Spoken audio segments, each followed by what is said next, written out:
E aí, pessoal?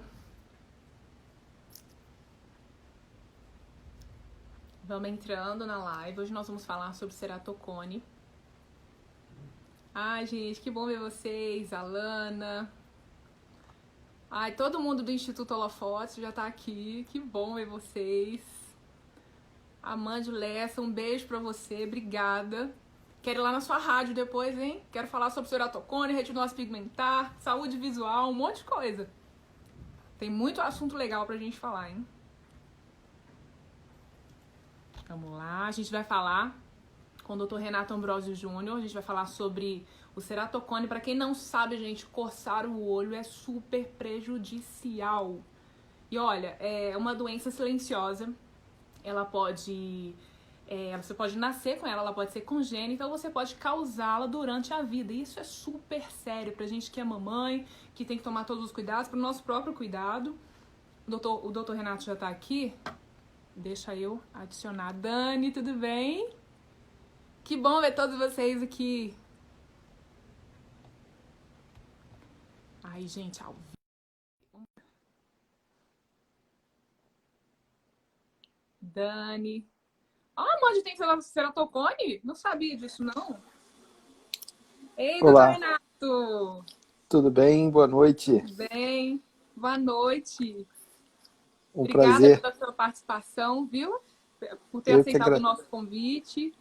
eu que agradeço uma oportunidade por participar dessa live com você, de ajudar as pessoas a entender um pouquinho mais sobre ceratocone.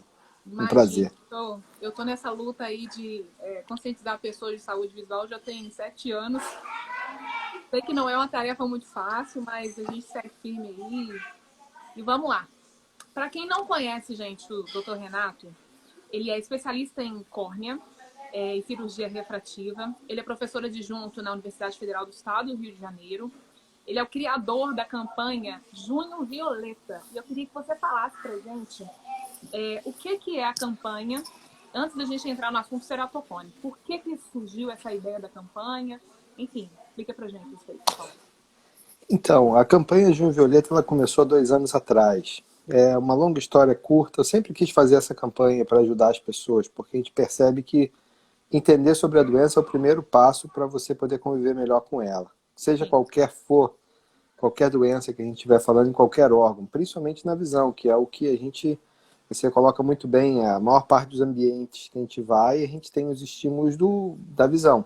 sim. Então, 80, 90% dos nossos estímulos na interação com o mundo vem da visão. Então, a falta de visão faz muito mal às pessoas. E o medo de perder a visão faz, talvez, vamos dizer assim, um impacto tão ruim para a pessoa que a gente tem que fazer a pessoa entender o que ela precisa ou não ter medo. E, eventualmente, a pessoa morre de medo de perder a visão, mas coça pra caramba o olho, não está adiantando nada esse medo, só está atrapalhando, né? Não, é muito simples, né? Todo mundo coça o olho dia e noite, dorme de bruxo e não tem ideia do mal que isso faz, né? Dormir de bruço fazendo pressão contra os olhos, né? Essa é uma mensagem simples, mas a própria, vamos dizer assim, o entendimento sobre a doença faz a pessoa conviver melhor e sofre menos. Então, um amigo meu, né, eu faço jiu-jitsu desde criança, e esse meu amigo que é professor de jiu-jitsu, é o Kleber Maia, ele me mandou um áudio me falando, poxa, me chama de Tato, né, que é o meu apelido, você é médico dos olhos, eu tenho um aluno aqui que está com problema nos olhos, ele está ficando cego, ele está precisando de um transplante de retina. Aí quando ele começou a falar isso no áudio, eu falei para minha esposa, que também é oftalmologista, olha, eu aposto que esse garoto tem ceratocone. E eu falei, vai lá no consultório que eu vou fazer a sua consulta. E ele estava realmente sofrendo bastante por causa da falta de informação. E até já estava num tratamento muito bem feito. E o pessoal do jiu-jitsu se organizou e fez um seminário com o Flávio Canto, que foi muito bem feito para conseguir verba para poder fazer o tratamento dele, que a gente até tinha conseguido a lente de contato, né, a empresa Medifacos, que foi até o Bruno Lima que me introduziu a você, apoiou bastante essa campanha. Então a gente falou, poxa, talvez seja importante fazer uma campanha desse tipo. Por quê? Porque alguém explicou para ele que ele não ia poder mais fazer jiu-jitsu, senão ele ia ficar cego. Aí você imagina um rapaz, 12, 13 anos, chegar para o pai e a mãe, eu vou ficar cego, mas eu vou continuar fazendo meu jiu-jitsu. E os pais, não, você não pode mais fazer a sua... E, olha o tormento familiar, olha Não sei quem que... sofre mais, se é a pessoa que recebe Todo, diagnóstico ou se são os pais, né? não, a família inteira fica doente. É comum Uhum. no paciente com ceratocone, vem pai, mãe, irmão, tio, avô, avó, e você vê que a família sofre. Então, o entendimento sobre a doença é fundamental para a pessoa conviver melhor com ela. Então, a ideia é fazer uma campanha desse tipo. E a gente começou essa campanha, que não quero que essa campanha seja do Renato, uma campanha que é uma ideia que, por exemplo, ano passado eu estava num congresso e um amigo meu argentino me falou: Renato, você tem que conhecer uma campanha que é muito legal sobre ceratocone. Eu falei: nossa, que legal. Que bacana, né? Aí eu falei: pô, eu acho que o meu objetivo está começando a ser alcançado, Sim. porque as pessoas estão falando da campanha comigo sem saber que eu que comecei. Uhum. Mas é uma, é uma ideia. Mas muita gente ainda liga essa campanha a uma pessoa e talvez isso traga um pouco de entrave um pouco esse crescimento. Mas é uma campanha da oftalmologia brasileira que já é internacional. E tem... Sim, sim. A gente enfrenta um pouco disso também no Instituto, porque a gente sabe que tem outras instituições, outras ONGs que lutam para levar informação da retinose, por exemplo, e muitas vezes a gente vê que eles não compartilham a informação por uma questão de concorrência que não existe, né? Na verdade, a gente quer levar É, informação e falar do diagnóstico precoce, da importância, porque são hábitos muito simples que a gente tem que mudar, né? E não fazer para não piorar a nossa visão, e a gente nem tem ciência disso, né? eu vi uma coisa que você, nas suas é, explicações, que você explica sobre a vitamina A, que não é todo mundo que tem retinose pigmentar que vai se beneficiar, alguns até, como o seu caso, talvez faça até mais mal do que bem se você fizer uma suplementação muito alta da vitamina. Uhum. Isso é um caminho muito interessante, é o que a gente chama de medicina personalizada, que provavelmente esse é o futuro da medicina, a gente conseguir entender cada paciente num nível, vamos dizer assim, mais molecular, mais A genético, individualidade bioquímica, né? exatamente, para poder fazer um tratamento mais específico de forma que você vai evitar, vamos dizer assim, efeitos colaterais, eventualmente, ou então fazer uma estratégia que vai ser mais eficiente. E quando você fala em eficiência, você está falando de duas coisas: menos complicação e melhores resultados. Uhum. Porque todo tratamento médico tem um lado bom e um lado ruim.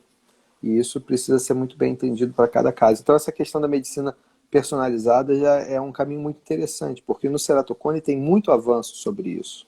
Uhum. Eu li no livro, que eu quero comentar dele, que fala qual que é a diferença entre o remédio e o veneno, né? Eu gostei muito disso. É, Explica pra gente, conta pra gente qual que é a diferença. é essa história já está ficando bem batida, então todo mundo fala, sabe que tem uma diferença, e todo mundo fala a Uhum. dose, porque já ouviu falar, mas tem duas diferenças. Uhum. É a dose e o momento da aplicação. O momento da aplicação faz toda a diferença. Você vê aquela mesma ampola de glicose hipertônica que você vai dar para uma pessoa que está com hipoglicemia, porque ela tomou uma dose de insulina muito alta, aquela mesma ampola para aquele mesmo paciente, numa outra situação, pode matar ele. Então, a Uhum. mesma dose pode ser o remédio, pode ser o veneno também. É Então, verdade. é importante a gente saber o que a pessoa precisa e o momento, em todos os sentidos da vida, né? E a gente vai... E para fazer isso, você tem que fazer um diagnóstico. O diagnóstico é fundamental. Você tem que fazer um exame e o exame vai te dar informações, eventualmente informações complementares com exames complementares, e os exames de imagem, no caso do ceratocone, são muito importantes para a gente poder tomar uma decisão o que cada paciente precisa. E manter a rotina, né, de consulta, não. Porque às vezes as pessoas falam assim, eu Sim, não tenho nada, eu não percebo nada e não vai. Eu tenho um filho de 4 anos que eu já levei ao oftalmo e eu exigi, pelo conhecimento que eu tenho, de tudo que eu já estudei, exigi todos os exames possíveis para eu saber o que ele tem, o que dá para ser feito, se tiver alguma coisa precocemente. Então, acho que o conhecimento muda tudo, né? e daqui a pouco a gente vai ter o exame genético, né? Você vai poder, ele bebezinho, talvez até dentro da barriga da mãe, né? Fazer O um ceratocone? diagnóstico. Para o ceratocone, eu acho que a gente não está nesse caminho ainda não, mas para várias doenças genéticas você tem. Mas no ceratocone existe a questão genética. É uma doença que a gente chama de doença genética, mas se você for olhar, mais ou menos 20% das pessoas que têm ceratocone vão ter uma história familiar que você conhece. Mas se você for investigar, fizer exames de imagem, você vai encontrar em uns 70, 80% casos que a gente chama frustos.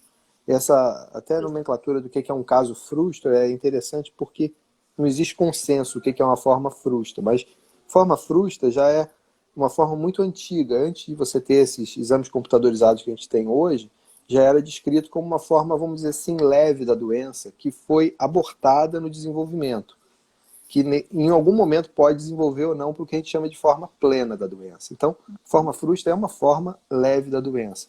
E essa forma pode desenvolver para uma forma mais avançada, com manifestações clínicas mais importantes. E doença subclínica é aquela doença que o paciente não tem ainda uma manifestação de sinais e sintomas. Ele não tem queixas, ele não tem as manifestações da doença, mas eventualmente a doença já está se instalando. Ela pode abortar no desenvolvimento fisiopatológico, né, da doença, mas eventualmente ela pode. E é o que a gente chama de dois impactos. Você tem, para todas as doenças, isso funciona: é a genética e o ambiente. Às vezes você pega irmão gêmeo igual, aquele irmão gêmeo monozigótico, exatamente a mesma carga genética, e você vê manifestações totalmente diferentes da doença, porque o ambiente foi diferente para aqueles dois gêmeos. E isso é interessante a gente entender que acontece no ceratocone. A gente tem casos de gêmeos idênticos que uma tem ceratocone e outra não tem. E aí você vê, você coçava o olho, né? Como é que você sabe?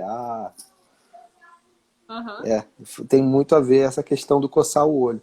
Na E verdade, a questão ambiental, quando você fala de ambiente também, é o que a então, gente faz de coçar ou, por exemplo, pressionar ou um trauma na visão por uma cirurgia, alguma coisa assim. pode ser a cirurgia também, mas geralmente é coçar os olhos. Coçar os olhos é o impacto ambiental mais importante. E Alvinete, além de. todo mundo que está aqui não coça os olhos. Eu sou o médico que fala que não pode coçar os olhos. Ou se você for coçar, tem um colega da Irlanda que ele tem um vídeo muito interessante no YouTube que ele ensina a coçar aqui no cantinho. Tem uma bolinha aqui no cantinho que chama carúncula. Essa bolinha aqui no cantinho, se você apertar ela, a sua vontade de coçar o olho realmente ela vai eventualmente ser relativamente você vai passar à vontade Faz e mal, você não porque vai eu fazer. faço assim às vezes.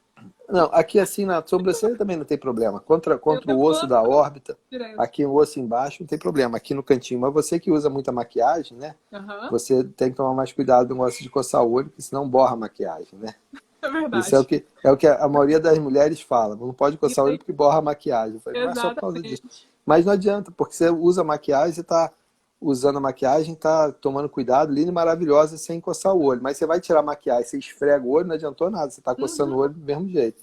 Né, a gente fala sempre da importância de lavar os olhos com um shampoozinho, um sabonete, um shampoo que a gente fala com o pH, O pH shampoo baixo, de, né? Aquele da Johnson, a gente o sempre shampoo usa de da bebê Johnson. Shampoo de É, bebê, o Johnson Johnson virou como meu avô fala, virou um nome consagrado, né? Que nem Coca-Cola, você não chama de refrigerante, você quer tomar uma Coca-Cola, mas você não quer tomar. Então esses nomes assim, eu acho que o shampoo de bebê ele faz realmente uma diferença porque não arde. E aí tem exatamente a ver com o que você falou, o pH, que é mais. Mas tem outros produtos que são até melhores, uns demaquilantes, uns lencinhos que você pode usar para você fazer essa remoção da maquiagem é que sem às vezes fazer não tanta sai tudo. pressão. Mesmo com lencinho, aí eu ainda tenho que É, ficar passando o sabonete, o shampoo com cuidado, porque senão começa a coçar mesmo, fica resíduos de maquiagem. É bem ruim. é. Mas coçar os olhos é um péssimo hábito. E dormir também fazendo pressão sobre os olhos. Tem alguns pacientes que, principalmente mais velhos, que desenvolvem ceratocone, que realmente dormir sobre os olhos para uma pessoa que tem um peso um pouquinho mais pesada, né? E dorme sobre os olhos, isso é uma condição quase que estereotípica de um paciente mais velho que tem ceratocone progressivo. Uhum. Bom, eu quero falar um pouquinho do livro, né? Eu li ele hoje, fiquei apaixonada. Confesso que eu chorei horrores. Falei, É, Janaína, tá chorando? Porque eu me identifiquei na menininha que ela falava, né? Que foi ao médico é, desde novinha. E eu fui, né? Minha mãe me levou e eu não consegui achar nada, porque não fizeram um exame de fundo de olho, que é tão simples. E nunca encontraram a retinose, até que aos 23 chutei um hidrante pela rua e falei, realmente eu tenho alguma coisa, não tem condição um negócio desse. E foi quando eu fui ter meu diagnóstico. Então, para mim foi uma surpresa muito grande, né? Para minha família também, como a gente estava falando aqui. Foi também uma surpresa. Minha mãe chorava mais que eu quando ela falava. Hoje eu sou mãe, hoje eu entendo, porque a gente, quando tem um filho, imagina que ele vai recebe a notícia de que vai ficar cego e não existe tratamento e nem cura, meu Deus do céu, nem imagino o que eu sentiria, né? Hoje eu entendo a minha mãe, mas ainda bem que eu sempre fui muito forte nessa questão aí. E eu queria que você falasse onde que o pessoal consegue baixar esse livro. Então, esse livro, ele Tá gratuito, né? está gratuito, a versão eletrônica dele está gratuita no meu Instagram, tem Linktree. Eu aprendi esse nome há pouco tempo, Linktree. Do Instagram você tem lá o link para você baixar. É só botar o e-mail para a gente poder, eventualmente, no futuro, mandar a informação. Por exemplo, essa live que a gente está fazendo, o pessoal que baixou, eles receberam esse e-mail para informação. Então, o pessoal da equipe da Grão de Mostarda, que é uma agência de marketing que trabalha muito bem, eles fizeram um trabalho muito bacana de promover o livro. E desde o início da pandemia, a gente decidiu, vamos dizer assim, vamos deixar esse livro gratuito. Eu acho que pode ajudar mais ele gratuito. A gente teve mais de 2.000 downloads já. Isso foi bem bacana. É uma história muito bonita, né?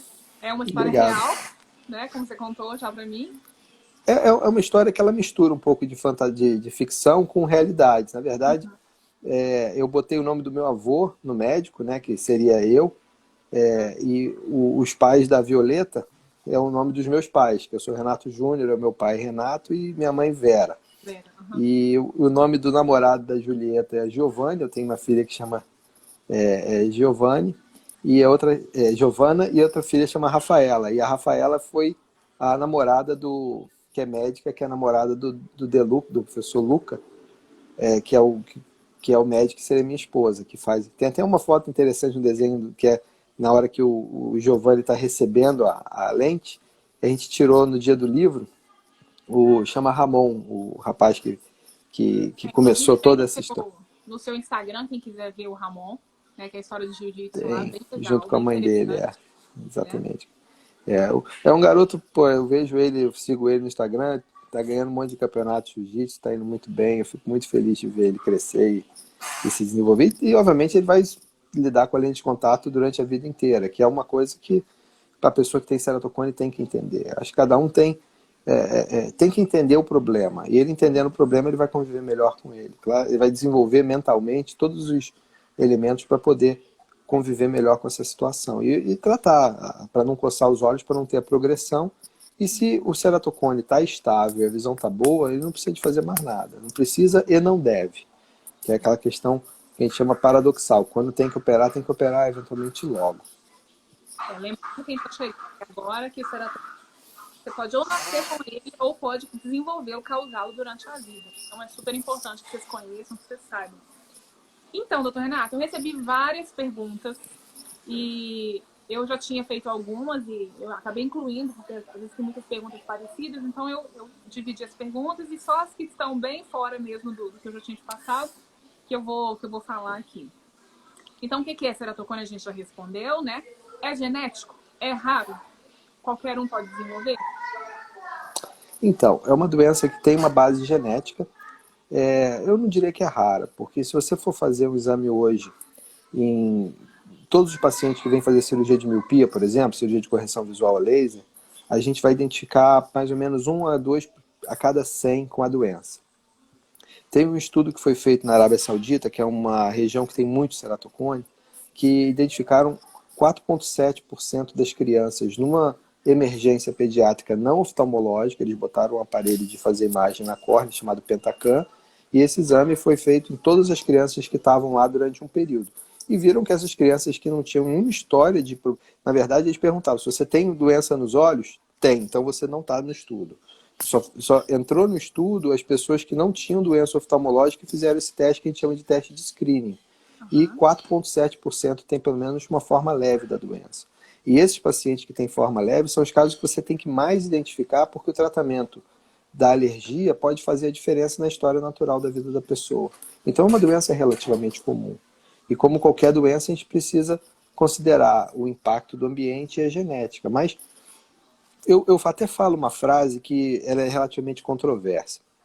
E é muito interessante isso, porque o consenso que a gente fez, poucas coisas têm 100% de consenso, né? E é 100% de consenso que coçar os olhos faz mal para o ceratocone. Não tem um especialista no consenso que discorda disso. Mas eu falo uma coisa além disso, que ceratocone pode ser agravado por coçar os olhos. Mas, eventualmente, coçar os olhos pode causar uma ectasia. O ceratocone é uma doença da córnea, do grupo das ectasias, que é uma situação que você tem uma dilatação do tecido, afina e protrui. Ectasia é o grupo de doença no qual o ceratocone está. Então, todo ceratocone é uma ectasia, mas nem toda ectasia é um ceratocone, do ponto de vista genético. Então, hoje em dia, a gente não tem ainda o Ele teste... é causado, então ele não é uma questão genética, ele é causado, aquela protusão, Exatamente. né? Que é aquele abaulamento. É isso? Exatamente. Quando você tem... Você falou que a pessoa nasce com a doença. Não exatamente nasce, ela desenvolve na primeira fase da vida. Geralmente, entre 4 e 5 anos, talvez desenvolva o início da doença. Você faz o diagnóstico, geralmente com 12 anos, é quando você mais vê. Mas eu já vi paciente com menos de 10 anos, e cada vez mais, por algum motivo, as crianças com ceratocone estão aparecendo com ceratocones mais avançados no consultório. Isso, vários colegas têm observado isso em vários lugares do mundo, não só no Brasil. Por isso que é tão importante. Qual que é o mais novinho que você já consultou? Olha, uma menininha de 4 anos, hoje ela tem 6 anos. E, na verdade, tinha 5 anos quando ela fez o diagnóstico. E foi uma coisa muito importante porque nessa fase, nos primeiros 7 anos de vida, a criança está aprendendo a enxergar. Então, se ela tem um olho que tem ceratocone avançado e o outro menos avançado, esse olho que tem ceratocone avançado não vai aprender a enxergar, vamos colocar assim. Então, no cérebro dela, ela desenvolve uma coisa chamada ambliopia. E depois dos 7, 8 anos, essa ambliopia fica quase como uma sequela para o resto da vida. Você não desenvolve mais, a não ser que você feche o outro olho durante uns 2 anos para ela poder começar a ter um estímulo e melhorar a visão. E mesmo assim, essa visão não volta tão boa com essa questão da ambliopia. Então a gente teve que trabalhar muito a ambliopia, mas felizmente ela ficou muito bem. É quase que um caso de milagre. É uma paciente que eu tenho muito carinho com ela. Ela me deu um dia uma cesta de presente de comida que as minhas filhas adoraram, né? E fez um desenho. Enfim, é uma coisa muito bacana, muito gratificante. Não tem pagamento que dê essa gratificação. E você diria que, por exemplo, pela tecnologia, principalmente nessa pandemia aí, né, onde a gente tem ficado muito em casa, uso excessivo de telas, né, de tablets, de celular. Eu uma vez, um dia, vi meu filho no sofá e eu evito ao máximo. Eu não deixo, assim, pegar um telefone de jeito nenhum. Porque agora não tá tendo jeito, né? Haja atividade pra gente dar pro menino pra ficar quieto. Então, assim, eu tenho deixado ele ficar um pouquinho no telefone. E eu comecei a perceber que ele começava a ficar com o olho cansado, começava a coçar. E quando eu vi que ele começou a coçar, eu já comecei a tirar o telefone. Eu falei, não pode, não adianta. Eu vou parar a minha vida, tudo que eu estiver fazendo, para dar atividade para ele, para ele não ter que ficar tanto assistindo televisão, ou no tablet, ou no telefone, porque acaba irritando os olhos, né? Isso é para todo mundo. Então, você acha que isso para as crianças hoje, você acha que isso tem sido um motivo para as crianças aparecerem mais crianças no seu consultório? É possível que sim. Existem 2 coisas importantes. Primeiro que o computador, a tela do tablet, do telefone, você tende a ficar com o olho muito mais ressecado. E isso faz com que o ressecamento faz o estímulo de coçar o olho, as alergias ficarem pior. Então, isso é uma coisa que existe. A outra situação é que se a criança fica muito no estímulo aqui de pertinho, principalmente que ela não vai muito na rua, é o que está acontecendo, a gente não está mais saindo na rua, a criança não vai num parque, não vai num lugar que ela vê um horizonte mais distante, isso acontece o estímulo para a miopia crescer, para o olho crescer e a miopia desenvolver. Na verdade, a cor violeta, ela veio...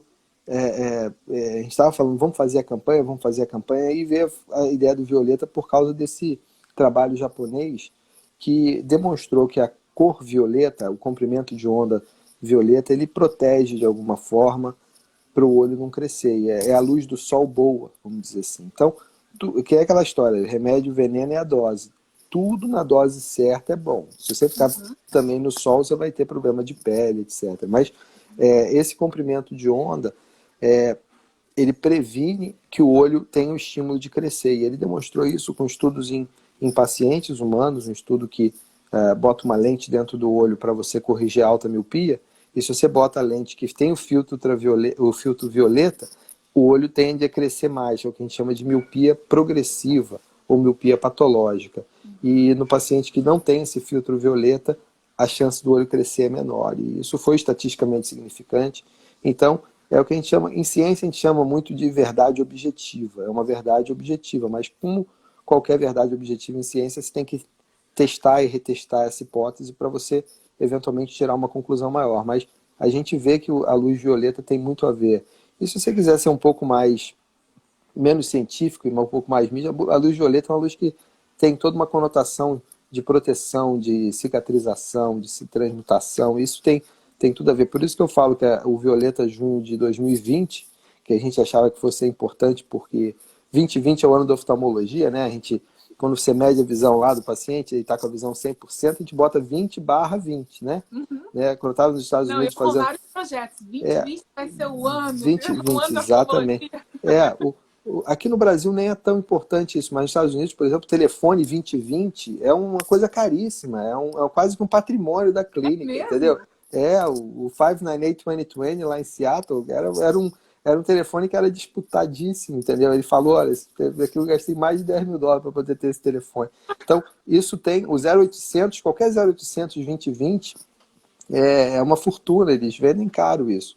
E a gente chegou no 2020, né, que é um ano que talvez a gente não esperava que fosse ter a importância que teve na situação que a gente teve da pandemia, que realmente mudou a nossa história, mudou esse planeta e de uma forma que a gente não tem precedente nas nossas gerações. De certa forma está sendo um ano da oftalmologia, porque o que vai aparecer de gente com miopia, com tudo por aí, de tanto ficar em casa, acomodando cristalino nas telas, não está escrito, né? A acomodação é importante, mas é tudo multifatorial, é difícil saber exatamente o que. E quando tudo funciona e tudo causa, você fica sem saber exatamente o que é o que está protegendo, o que está causando, né? O que é o vilão, o que é o mocinho da história. Uhum. Bom, então vamos falar agora. Tem uma pergunta do Marcelo, que ele diz o seguinte: eu coço muito os olhos, o que eu devo fazer? E aí eu já acho que entra nos sintomas, né? Quais os sintomas e o que ele deve fazer, no caso, quando a pessoa percebe? Primeiro, não é todo mundo que coça o olho que vai ter ceratocone. Eu falo que o ceratocone de verdade, né, quando eu boto de verdade, eu boto entre aspas, tá? Mas é o paciente que tem o ceratocone que acontece até sem coçar os olhos. É aquela córnea que tem uma estrutura geneticamente falando muito frágil, muito fina, e ele vai progredir a doença mesmo sem coçar os olhos. Só de piscar, a pálpebra está fazendo uma pressão e a córnea está tendo a estrutura biomecânica dela comprometida. E tem paciente que coça para cá. Essa córnea enfraquecida. Isso é uma questão genética. A gente tem alguns testes genéticos já em andamento, mas nada pronto. O ideal seria ter um teste pronto, mas a gente até está começando a fazer um estudo. Eu espero, a pandemia realmente atrasou tudo, mas a gente estava com a perspectiva de fazer um teste de correlacionar as imagens que a gente tem, que pode fazer o diagnóstico que a gente chama precoce, o exame de imagem que faz no consultório, com um teste genético para a gente ver o que a gente chama de suscetibilidade ou predisposição genética, para correlacionar essas duas coisas. E, eventualmente, um vai dar cola para o outro, para você eventualmente melhorar o teste genético, porque a imagem está mais avançada, a gente já conhece. A imagem, a gente olha o mapa, a gente tem inteligência artificial que a gente desenvolveu para poder melhorar isso. Essa é a área que a gente mais se dedica em pesquisa. Isso tem realmente um desenvolvimento interessante. É por isso que eu falo, tem muito que a gente desenvolveu no ceratocone, no diagnóstico e no tratamento. E no diagnóstico é muito ligado ao que a gente chama de cirurgia de grau, cirurgia refrativa.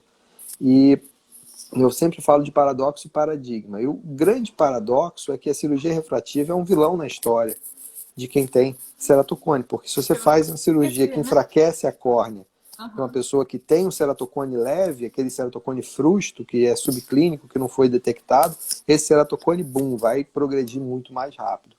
É o que a gente chama de doença iatrogênica, que foi causada ou agravada pelo médico. Por isso que a gente, na cirurgia refrativa, tem que fazer o diagnóstico do ceratocone antes, que é o que a gente chama de avaliar o paciente antes, de fazer o screening e, eventualmente, fazendo esse diagnóstico, falar, olha, você não pode fazer essa cirurgia na córnea.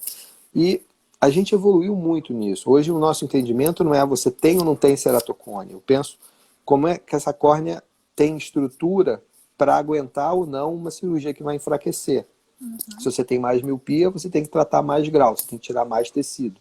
E se você tem menos miopia, você vai tirar menos tecido. Você tem as cirurgias que têm um impacto na estrutura, de uma forma diferente. Então, se você vai ter uma córnea mais fraca que você analisou, você vai fazer uma escolha por uma cirurgia que vai ter mais chance de ficar estável para o resto da vida.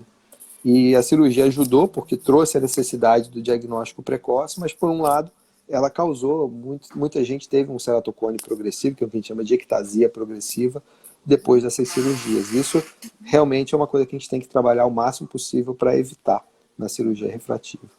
Ou seja, né, tá coçando os olhos, como ele perguntou, o que deve fazer? Vai para uma consulta oftalmológica, porque o seu caso tem que ser avaliado individualmente. Faz uma avaliação oftalmológica, claro, acho que vale a pena fazer uma topografia. Não quer dizer que é o ceratocone, mas não também quer dizer que seja. Não quer dizer que não seja. Então tem que ver o que é. Tratar a alergia. Às vezes a gente faz um encaminhamento para um médico que trata de alergia e ele faz uns testes e faz uma identificação. Na história da Violeta tem a história do gatinho. Essa história do gatinho é um pouquinho de história real, porque eu já vi crianças com ceratocone parar ou melhorar quando eventualmente dá o gatinho, ó, não vai dar para você ficar com esse gatinho faz mal para você. Ou então, mas eu gosto tanto do gatinho, então você tem que tomar muito cuidado, tem que lavar muito a sua mão quando você passa a mão no gatinho, para você não botar essa mão com esse antígeno. Mas às vezes no ar o antígeno já estimula, né? Então você tem que tirar o gatinho. Então tratar a alergia é muito importante. Vamos lá. Quais os exames são necessários para diagnosticar o ceratocone? Então, o exame oftalmológico completo. Tem que ir no médico oftalmologista para fazer a avaliação completa. Tem que avaliar a retina, tem que avaliar a pressão sempre. E os exames da córnea, a gente tem realmente uma evolução muito grande. A topografia com P de Paulo é uma avaliação da superfície, a gente chama de disco de Plácido, que é um português que desenvolveu esse parece o túnel do tempo, são uns anéis, e você, quando joga aqui, quando projeta isso no olho, a córnea é como se fosse um espelho, né? Não sei se vocês gostam de James Bond, mas tem uma cena de James Bond que desde criança, meus pais oftalmologistas falaram, essa cena é legal porque o James Bond vê o inimigo lá que vai dar uma facada nele pelo espelho da córnea da mulher que ele tá dando beijo. Aí ele consegue se livrar porque ele viu. Então a córnea é um espelho, e esse espelho ele reflete, e dessa reflexão você tem a regularidade da córnea. Você tem então a topografia, a tomografia, com M de Maria, que você estuda de uma forma tridimensional a córnea. Você pode estudar a espessura da córnea com ultrassom num ponto, isso também é importante. E tem mais outros exames. Você tem o OCT, que é uma tomografia especial, que você vê a casquinha de célula superficial, que é o epitélio da córnea. Você pode fazer o estudo da qualidade da visão, que a gente chama de frente de onda.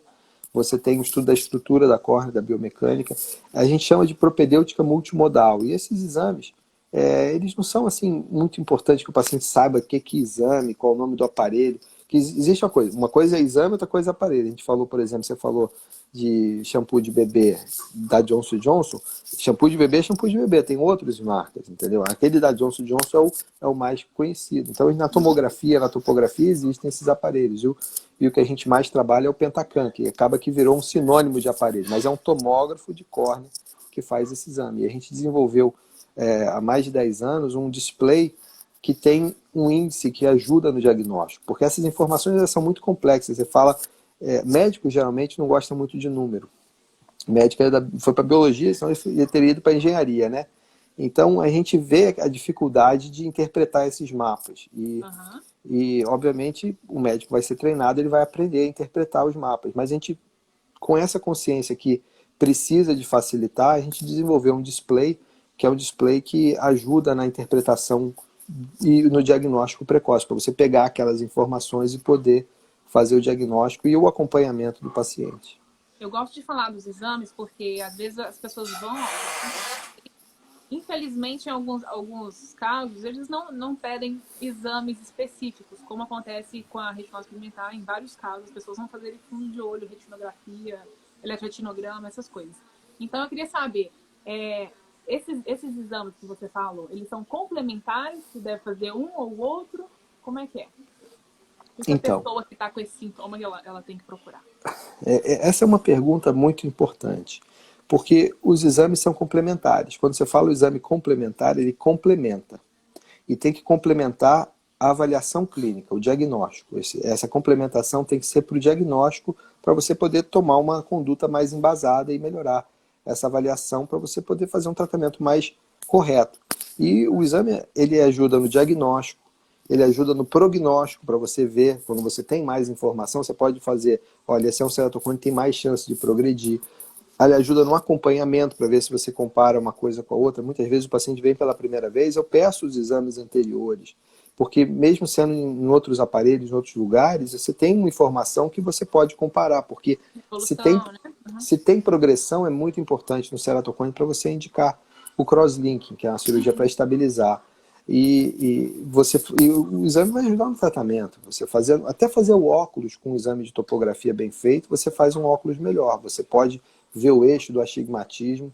O Wavefront, ele faz uma avaliação da qualidade da visão. A gente tem uns trabalhos que mostram bem. A gente mostrou num trabalho que 67% dos pacientes melhora o óculos. O paciente com ceratocone faz um óculos melhor se eu tenho um exame de Wavefront, por exemplo. Então, para você fazer o tratamento, vai facilitar se você tem um exame. Agora, qual exame é fundamental?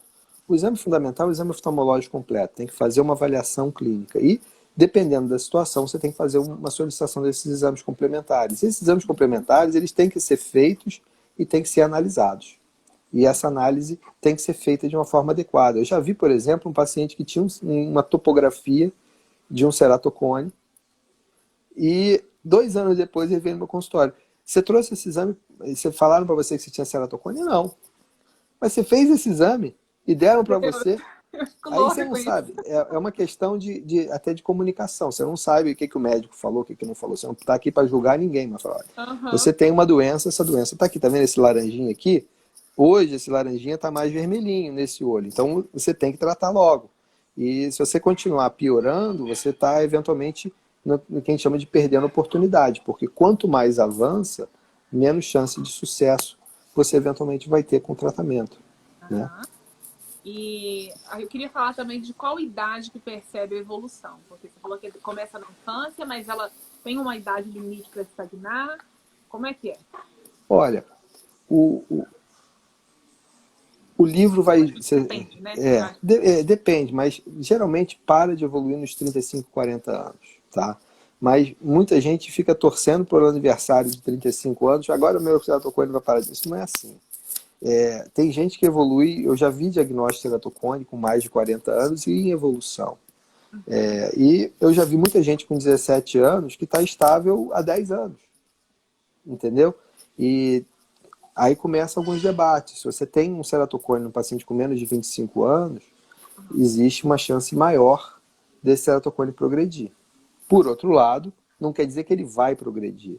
Então, esse paciente que tem chance maior de progredir, o que ele precisa é ser muito bem orientado e ter um follow-up, uma avaliação clínica para você fazer uma comparação, tendo um embasamento no que você vai comparar, para você fazer daqui a 3, 6 meses, para você poder. E se ele não piorar muito, agora, se ele volta daqui a 3, 4 anos muito pior, ele perde realmente uma oportunidade. E, obviamente, dá para você recuperar, mas quanto melhor você indicar o tratamento numa fase mais inicial, melhor para o paciente.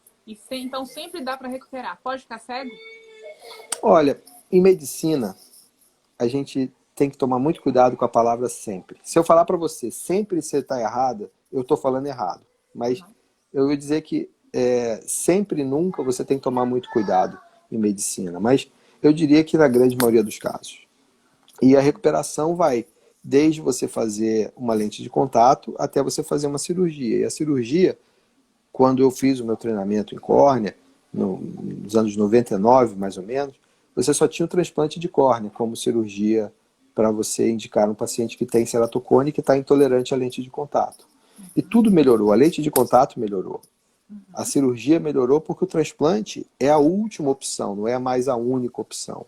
E o transplante você pode fazer das camadas doentes, da camada que a gente chama de um transplante lamelar. Mantendo as células internas da córnea, isso dá 2 vantagens. Uma dá mais estrutura para a córnea. Se você tiver um trauma no paciente que tem transplante, isso é um problemão, porque a incisão pode abrir e você ter realmente um vazamento do conteúdo intraocular, fazer uma hemorragia. E essa hemorragia expulsiva realmente é um problema muito, muito sério, feio de acontecer. E a pessoa que tem transplante de córnea tem uma chance de ter isso num trauma relativamente contuso leve. E se você mantém essa casquinha de células, essa camada de célula, o olho fica mais estruturado, mais forte. Se tiver um trauma, isso é menos importante. E o mais importante, que é a maior vantagem, é a parte de rejeição. A rejeição imunológica é o maior problema no paciente que tem um transplante. E essa rejeição imunológica dessas células, que são as células mais nobres da córnea, não vai acontecer, porque você está mantendo as células do paciente. Então, é um transplante. E mesmo sendo uma boa cirurgia, eu acho que tem que deixar para indicar quando é a última alternativa. Você não dá para fazer mais anel, não dá para fazer mais crosslink, não dá para fazer mais o laser. São as cirurgias que você faz antes. E essa cirurgia é importante você fazer. E eu tenho uma pergunta, até vi aqui, acho que o Murta está fazendo. Eu também pensei a mesma coisa. Existe a possibilidade de a pessoa fazer o transplante e ela desenvolver o ceratocone? Sim, sim. Eu já vi algumas coisas interessantes acontecerem. Até eu já vi um paciente que tinha uma outra doença, uma distrofia de Fuchs. Ele fez um transplante penetrante e recebeu uma córnea com ceratocone, que você tem que tratar. Isso acontece, pode acontecer. Isso pode acontecer. Você pode ter uma ectasia na periferia, porque você não troca a córnea inteira, você troca a parte central. E a periferia, que é do paciente, se ele tem o ceratocone progressivo, pode recorrer ao ceratocone, pode voltar ao ceratocone nessa periferia, depois de uns 10 anos. Então, é muito importante saber isso, porque quando o paciente faz um transplante, às vezes ele acha que resolveu o problema todo. Acabou minha vida, começou outra, resetou. Deu, né? Mas não é exatamente assim. E o paciente tem que entender que começa uma nova realidade, uma vida nova oftalmológica, com astigmatismo, rejeição, etc., para você poder acompanhar e tratar da melhor forma possível. Sempre entender ajuda. Eu queria saber, então, porque o transplante seria a última solução. O que é mais indicado? O que é indicado de primeira? A primeira coisa... É o laser? O que é? Então, eu falo... é uma questão hierárquica, né? Quando eu acabei a faculdade de medicina, eu tive de servir aeronáutica e a gente aprende hierarquia nessa hora. Hierarquia é o seguinte, você não pode falar com o major se você não tentou resolver com o tenente, com o capitão. E essa analogia meio idiota, ela funciona muito bem, porque se eu for fazer uma cirurgia sem trabalhar as necessidades antes da cirurgia, essa cirurgia vai ser bem indicada e com menos chance de sucesso. E o sucesso, eu não tenho que tratar o olho direito do paciente, eu tenho que tratar o paciente, eu tenho que ver o que ele precisa. E sempre é muito fácil, obviamente dá muita confusão, porque a gente tem muita opção, mas você tem que começar com óculos. Se o óculos não dá certo, vai para a lente de contato. Aí você fala, mas a lente é melhor que o óculos. Aí eu vou te falar, consenso. O consenso que a gente fez global em 2015, ele reuniu os melhores especialistas em ceratocone das sociedades internacionais de córnea. Foi feito por um colega de São Paulo que liderou, eu realmente motivei muito a fazer esse consenso por causa da nossa necessidade de uma falta de um balizamento, de uma concordância. Muito médico fala uma coisa diferente da outra, isso causa desinformação, e precisava fazer esse balizamento. E esse balizamento foi feito e a gente tem, que é consenso, que se você está bem com óculos, você não deve usar lente, você tem que reconsiderar a lente de contato num paciente que tem ceratocone. A lente de contato é fantástica. Eu estou com lente de contato no meu olho esquerdo para poder enxergar de perto. A minha esposa adapta a lente de contato. Eu adoro lente de contato. Eu não adapto lente de contato como minha especialidade porque eu faço cirurgia, mas eu não tenho nada contra a lente de contato. Agora, por outro lado, a lente de contato dá a melhor visão para quem tem o ceratocone. Por quê? Quanto mais irregular a córnea, mais tem o que a gente chama de astigmatismo irregular. Miopia, hipermetropia e astigmatismo são as aberrações ópticas de baixa ordem. Quando você faz o exame do wavefront, você caracteriza as aberrações ópticas de alta ordem. Isso tem a ver com a qualidade da visão. E quando você mede isso no paciente que tem ceratocone, é muito mais alto. E se você consegue, com óculos, corrigir a miopia e o astigmatismo, você não tem a mesma eficiência dessa lente do óculos de corrigir o coma, a aberração esférica, que são aberrações que distorcem a visão. E é por isso que o óculos não funciona. O óculos, ele tem aquela lente única e o seu olho está diferente, né? O óculos, ele corrige o regular. O óculos... Aham. Existem óculos, lentes que podem corrigir o irregular, mas elas têm que estar muito bem alinhadas para funcionar. Entendeu? O que funciona bem no óculos é que a lente irregular, ela te dá uma amplitude de visão, um campo visual. Nessas lentes, vamos dizer assim, de óculos com correção das aberrações de alta ordem, não funciona muito bem, porque elas têm que estar bem alinhadinhas. Se você desalinhar um pouquinho, você já perde a eficiência da lente. Então, o óculos vai funcionar, a lente de contato é o próximo passo. Se o paciente tem irregularidade, o óculos não vai funcionar bem. Aí você vai para a lente de contato e tem que ser a lente especial, a lente rígida. Ah, aquela lente dura que machuca? Não, não machuca. A lente de contato, bem adaptada, ela vai ser muito bem tolerada e vai te dar a melhor visão. E o Mas paciente lembrando que... também que ela não trata, né? Isso é uma das coisas mais importantes do consenso. O consenso foi categórico nessa questão que a lente de contato não oferece o benefício de parar a progressão. Ela dá a melhor visão. Ela não tem cirurgia que a gente consiga fazer que vai dar uma lente de dar visão que uma lente de contato bem adaptada vai dar. Mas esse é o benefício da lente, melhorar a visão. Não é para parar a progressão. Por outro lado, se a lente estiver menos bem adaptada, ela pode fazer a progressão piorar, porque ela funciona como trauma contínuo, igual a coçar os olhos. Isso a gente colocou na historinha da Violeta, porque essa é uma história muito comum, porque alguns médicos, felizmente, cada vez menos a gente vê isso no consultório no dia a dia. A pessoa acreditando que tem que usar a lente porque é a lente que para a progressão do ceratocone.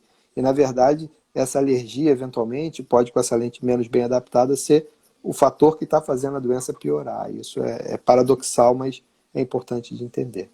Ok. E quando que é indicado o anel de Ferrara?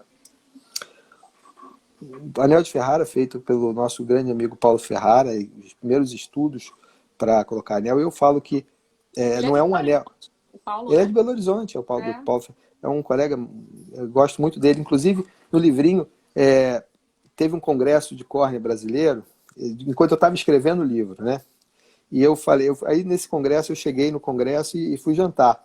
E ele estava jantando, então acabou que a gente jantou junto, eu, ele e o filho dele. Eu falei, ó, Paulo, eu vou te pedir permissão, mas eu vou botar esse nosso jantar aqui no livro. Ele, que livro? Eu achei que eu estava escrevendo um livro técnico. Não, é um livrinho, e tem essa passagem lá, Aham. que eu falo que não é nem anel nem de Ferrara, né? O anel é 360 graus. E hoje em dia a gente está com um anel de arco longo, que é É porque muito fala bom. anel, a gente já imagina, né? O centro todo. Não é um anel, são segmentos de anel, né?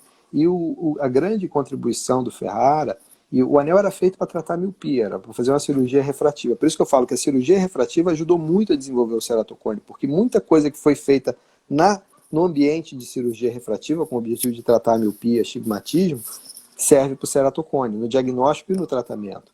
E o Paulo foi a primeira pessoa a começar a botar o anel para tratar ceratocone. E realmente ele conseguiu casar a cirurgia do anel com a indicação do ceratocone. Na mesma época, um colega na França, que até já faleceu, o professor Joseph Collin, ele também estava fazendo, e de uma hora para outra o anel começou a pegar para o ceratocone. E o que fez o anel realmente trazer um grande benefício foi o advento do laser de femto segundo, que é um laser que você faz para você criar o túnelzinho na córnea para você botar o anel. Tem muita gente que botou o anel. E retirada alguma lâmina, nesse caso? Na verdade, você pode fazer a dissecção para botar o anel, uma manual, você tem uma espátulazinha, você faz uma incisãozinha, faz uma espátulazinha, cava e faz o túnel manual. Esse túnel manual é muito tranquilo de fazer, o resultado é bom, mas o laser de femto segundo te dá uma precisão maior. A córnea é uma estrutura transparente, você não vê a córnea, você vê o brilho do meu olho e esse brilho está justamente na córnea. A córnea é uma estrutura que tem menos de meio milímetro a média é meio milímetro de espessura, né? É 550 micra com mais ou menos 35 de Rio padrão a espessura da córnea. Então, é mais ou menos metade de 1 milímetro. Então, você pega aquela reguinha do seu filho da escola, você pega aqueles 2 tracinhos, a metade daquilo é a espessura da sua córnea. Então, se você vai botar um anel a 250 micra, 300 micra de profundidade, a técnica do laser faz uma precisão maior. E de todas as aplicações desse laser, essa é a única aplicação que eu falo que, na minha opinião, aí eu falo, existem fatos e opiniões, né? Isso é opinião. Na minha opinião, a cirurgia com anel é o único jeito de fazer com laser. Ok. As doenças esclerais? Ela tem uma Lentes melhor esclerais. adaptação? Ah, com certeza. A lente escleral mudou a história de quem tem ceratocone, né? Até várias pessoas que eu conheço que lutam, que têm ceratocone, elas, quando descobriram a lente escleral, mudaram a vida deles. Inclusive, o Ramon, meu professor de judô, tem ceratocone, que é uma pessoa fantástica.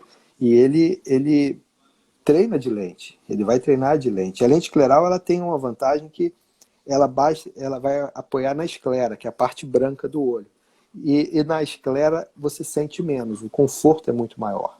Só que você tem que ter um cuidado muito maior, é uma lente que você tem que botar um líquidozinho, você tem que trocar esse líquidozinho, se você passa o dia inteiro fora de casa, você E a tem que... duração dela é de 1 ano, né?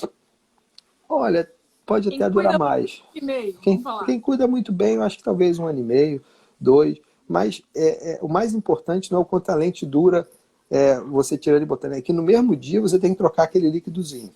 E você tem que estar pronto para ter o soro limpo. Se você botar um soro que não está muito limpo, eventualmente você pode estar botando uma solução contaminada e aumentar a chance de ter uma infecção. E aí o problema muda completamente de figura. Isso, infelizmente, tem acontecido. Então, a orientação, novamente, é fundamental. O paciente tem que entender sobre isso. Mas a lente escleral é fantástica e a lente escleral pós o crosslinking, pós o anel, ela é a melhor forma de você corrigir a visão do paciente também. Aí a Giana já perguntou que a lente escleral é só para ceratocone? Não, não, na verdade, qualquer tipo de deformação da córnea, e eu já vi paciente muito bem adaptado com lente escleral por causa de olho seco. Se a pessoa tem um olho muito seco, a lente escleral pode ajudar a fazer a reabilitação da visão do paciente e também o tratamento do olho seco. Então, a lente escleral é realmente uma tecnologia muito interessante. E de uns 15 anos para cá, 10 anos para cá, cada vez a gente está vendo mais lente escleral ser adaptada no nosso dia a dia. Ok. E a gente já falou de prevenção, vamos falar de novo, né? Tem muita gente nova aí. A Como que a gente pode prevenir o ceratocone? Prevenir é melhor que remediar, não tem dúvida. E para prevenir ceratocone, eu acho que a melhor forma é você não coçar os olhos. Existe o crosslink, a gente não falou do crosslink, eu acho que é importante falar do crosslink. O crosslink é uma cirurgia para você endurecer, reforçar a córnea. O crosslink é uma reação química. Quando você imprime um papel numa impressora dessa de jato de tinta, então até a impressora laser, você vê que o papel sai mais durinho. Quando ele passou por ali, é um crosslinking que acontece no papel. Papel, qualquer plástico na indústria, você passa por crosslinking. E a história do crosslinking, você tem a história do dentista, que ele estava fazendo obturação, o professor Seiler, que é um dos cirurgiões refrativos mais inovadores que a gente tem aqui no nosso planeta hoje. Ele viu que o cara estava botando a massinha e estava endurecendo. O que você está fazendo? Estou fazendo crosslink aqui da massinha. E ele falou, vou fazer um crosslink na córnea para tratar a ceratocone. E o crosslink é uma reação química que precisa de 3 elementos. Oxigênio, a luz ultravioleta e a riboflavina. A riboflavina é a É uma vitamina vitamina B2. É uma B2? vitamina B2. Vitamina B2.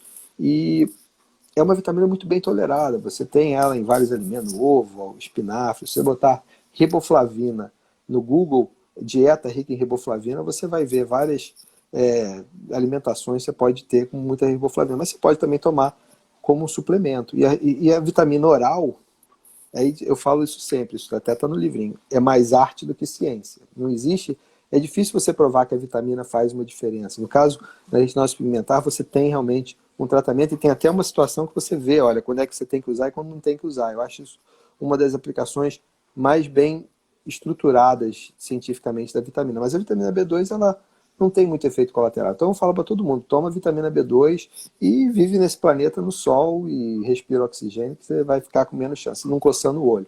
E no Né? caso do ômega 3, BH? O ômega 3 ele ajuda a melhorar o olho seco. A gente também prescreve muito o ômega 3. O ômega 3 ele é um ótimo coadjuvante para melhorar a qualidade do filme lacrimal. E melhora quando a pessoa tem blefarite também bastante. E se a pessoa melhora o filme lacrimal, vai diminuir a vontade de coçar o olho e esse ciclo vicioso tende a não se estabelecer. Então, vitamina B2 e riboflavina faz bem para quem tem ceratocone. Até a gente pensa, o ideal seria ter um produto que combinasse os dois. Eventualmente a gente vai trabalhar para poder fazer alguma coisa nesse sentido. Uhum. Tem uma pergunta também que a Flor, então no seu nome da seguidora, mas assim, meu filho tem rinite alérgica e coça muito os olhos. É perigoso? Sim, é perigoso. Vamos orientar. Primeiro, se ele botar o dedo no nariz, você vai bater na mão dele e vai repreender que não pode fazer isso. Então, existe a necessidade da gente falar, ó, botar a mão no olho é feio, é falta de educação. Então, se a gente conseguir colocar isso no nosso, vamos dizer assim, conhecimento popular, quando a avó fala assim, ó, não pode coçar o olho faz mal, a gente vai ter realmente quebrado essa barreira. Não é a única coisa do ceratocone, mas faz a diferença. Então, orientar que não pode coçar e tratar a alergia. E tratar a alergia para uma criança, geralmente, significa fazer uma abordagem com um imunologista, com um alergologista, para você poder tratar. E o antialérgico por boca faz a alergia do olho piorar.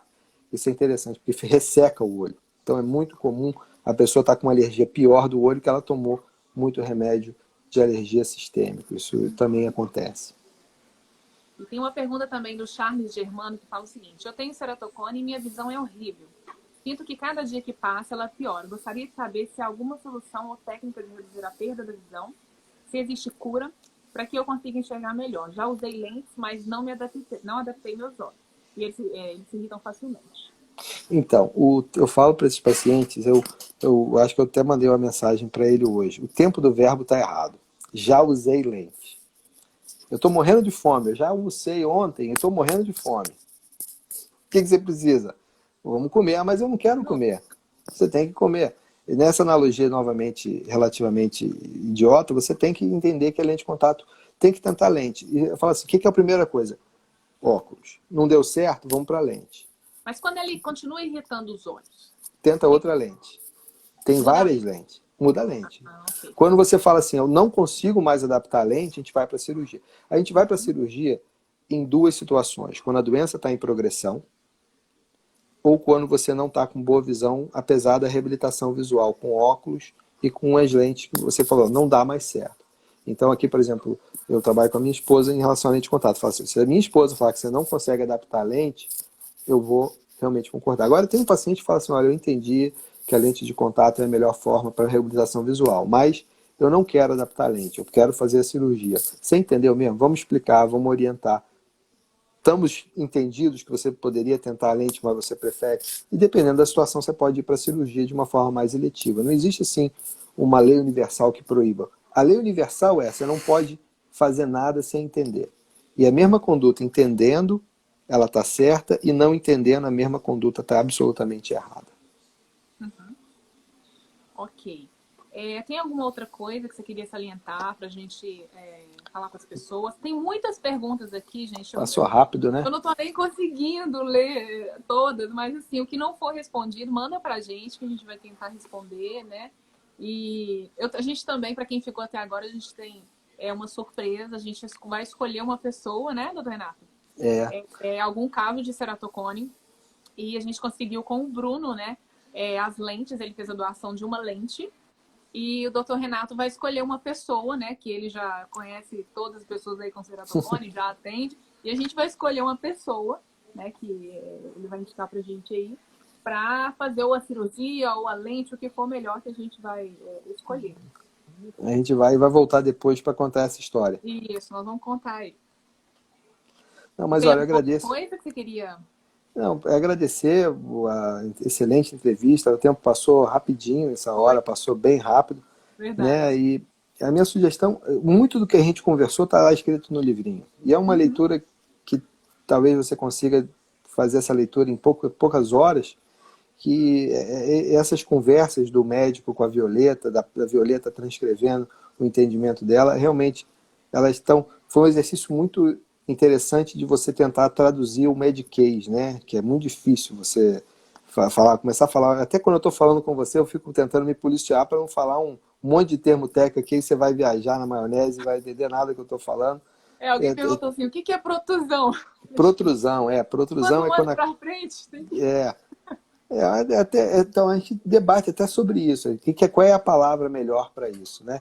Então o livro foi escrito com esse cuidado, de você tentar trazer uma informação inteligível para as pessoas que não são médicas. E eu acho que até muitos oftalmologistas, muitos colegas me falaram um feedback interessante, que tem algumas informações que eles viram no livro que ajudaram no dia a dia para poder ajudar o paciente com ceratocone, que é uma nova subespecialidade, como qualquer coisa em medicina, o médico está sempre aprendendo, a gente está sempre se reciclando e aprendendo para tentar fazer um trabalho melhor. Que tratar de Tudo o pessoas resto não é da uma... vida, né? Não tem jeito.